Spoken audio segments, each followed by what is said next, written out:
decomposition machine. Sako-sako at kahong-kahong ilegal na droga na tinatayang aabot sa mahigit 9 bilyong piso ang halaga ang isinalang kanina sa thermal decomposition machine sa 13 Martires City, Cavite. Galing ang mga yan sa iba't ibang operasyon kontra droga. Kasama ang mahigit 1 toneladang shabu na nasabat sa Alitagtag, Batangas noong Abril.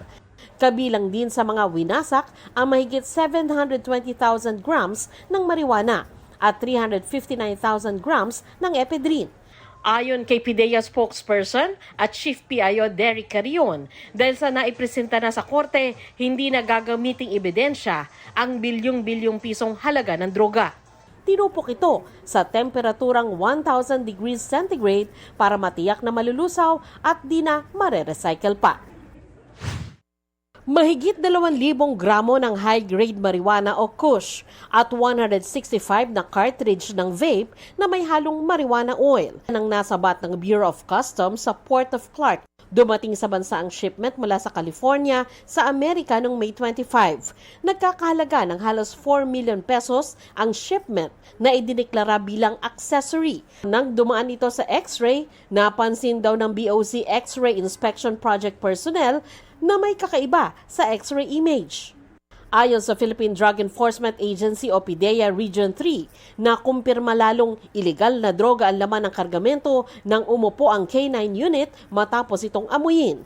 Ipinatest din ng PIDEA ang sample mula dito.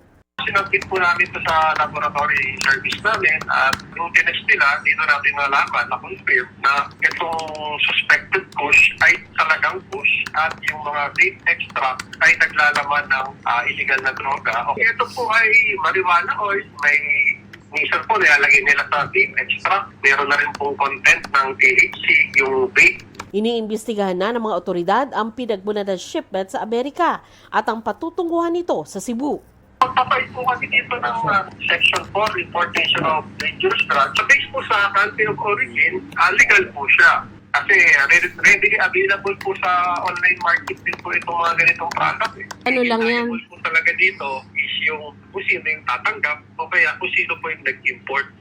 Para sa GMA Integrated News, Sandra Aguinaldo, Nakatutok, 24 Oras.